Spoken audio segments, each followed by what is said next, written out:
Hey, good afternoon, gentlemen. Just want to do a week six recap. A lot of great action last week. A lot of exciting matchups, obviously. Sorry for the delay. I meant to do a drunken recap last night, but I just never got quite to it. So with that said, let's go to the matchups. Jimmy Thing versus Chips. Jimmy Thing does pull out 159 to 125. Obviously for Chips, Mendenhall only getting 2 points last Thursday night, and Antonio Brown getting six really put him in a hole. He did bounce back with some good production from Stafford and McFadden, as well as Witten. But on the flip side of things, Jimmy Thing clearly was too strong. 25 from Manning, 21 from Fitzgerald, 36 from Des Bryant, 19 from his tight end and Kyle Rudolph. Good pickup, by the way. And Jimmy Thing does move on to be atop the conference. Multiple scoregasms versus Straw. This was a shit show matchup. Nonetheless, Corey Elke does seem to survive yet another week with low production, getting 20 from Roethlisberger, Jackson 12, Murray getting 10 in a limited role or an injured role. Good luck with that one. And then Sterl, after coming out of the block strong as a rookie, is starting to go through the proverbial rookie slump, if you will. Getting 22 from Vincent Jackson, 17 from Wallace, and 20 from Cobb. But not enough, not even able to clip the century mark, which was the old standard in our league. I think the new standard now is around 130. Charlestown Chiefs versus Team Pigeon. Chiefs did put up a pretty good performance, all in all. 16 from Romo, 22 from Kelvin Johnson, 13 from Chris Clemens, 17 from the Atlanta Falcons D. For Team Pigeon, again, showing why he's atop the power rankings and up in total points by getting 28 from Macklin, 37 from RG3. Love the run against the Vikings, breaking their back in the fourth quarter. And then actually 13 points from Kendall Wright and 13 points from Lawrence Tynes is pretty good as well. And then on the flip side, getting 24 from Demarius Moore on the bench and then seeing Kenny Britt actually making his presence known with 16 points in his first week back. Nice to see for TP that he does have some flexibility, if you will. Deep dish 138 versus 124. This was a close one. In the end, Antonio Gates in the first half does get me enough to get past Breadheads. I'm not going to lie. Sunday night, I'm out at a bar drinking and supposed to be heading over to Johnny's place, and I'm up 50. I look down in the third quarter and I'm down 15 points. Needless to say, I shit my pants. I couldn't believe it. I was crushed.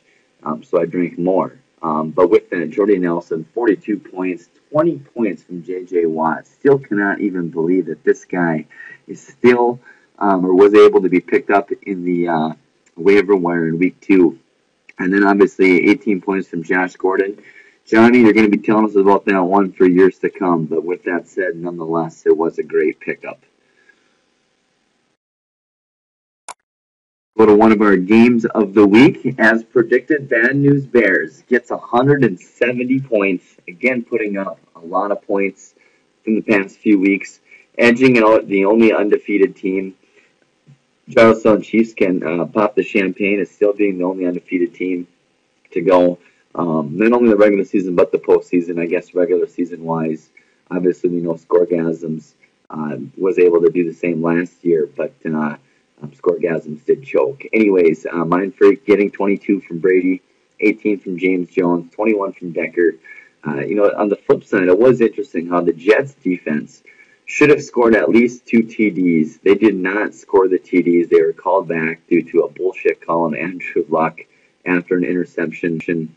And Green ends up getting a couple of those TDs as a result. So you're really seeing almost a 28-point swing. You look at the two, if you take 170 minus 20 points or 14 points, that would be 150, 130 plus 14. It would actually be a much closer matchup. But I did find it very interesting. But nonetheless, Bad News Bears does come out ahead. And then lastly, Jerkback versus Egg Rolls. Knew this was going to be a good one. And ooh, look at that! I'm liking the new fucking picture of the girl, and obviously it's a good indication that somebody got married recently. I want to give a quick shout out to the reception. Great time, open bar. Thank you so much for everything. It was a good time. Much funner time afterwards as well. But Andy Dalton, 22-34 from Wes Welker. AJ Green just gets it done week in, week fucking out. 35 points. Egg rolls, it's been a shit show. Rivers has been terrible this year. You can't blame me for where you drafted him. McCoy just has not gotten the production that you anticipated, and I would have drafted him myself. You clearly know that. Philadelphia is a shit show. As far as on the bench, you look at Mike Williams getting 24 points, and obviously Egg rolls did have some buys this week, but nonetheless, definitely a critical time right now as far as where Egg rolls is in the standings. With that said, let's go to the standings. Jimmy Thing and Scoregasms, who's the paper tiger of this division or of the league at large at 4-2. I expect Jimmy Thing to keep on trucking on.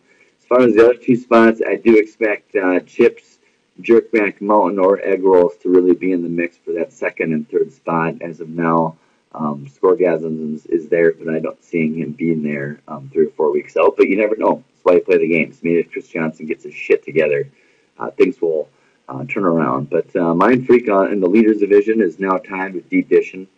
Deep Dishon sure is a sharp-looking team, though, isn't it? Team Pigeon, 3-3, and then Bad News Bears and Chiefs have pulled out of the cellar to be at 2-4, respectively. And if you go to the overall points, let's take a quick look here. You've got Jimmy Thing showing why he's atop with 832 points. Mind Freak, Chips, Deep Dish, and Bad News Bears all within 35 points of Jimmy Thing. And even Team Pigeon only 48 points back, and Jerkback 52, and even Egg Rolls is only 67 points back. So you take 6 weeks, you take even 50 points, divide that by 6, and you get 8-point difference week in, week out. It's not much separation there whatsoever. So I do expect to see more parity across the league going forward. Great work, gentlemen. For those of you who lost, I guess suck it up. It's a good thing I've done this recap so late for you because you do have at least tonight to look forward to, if you will. So good luck to all, and I'll be back with a preview here later tonight. All right. Good afternoon.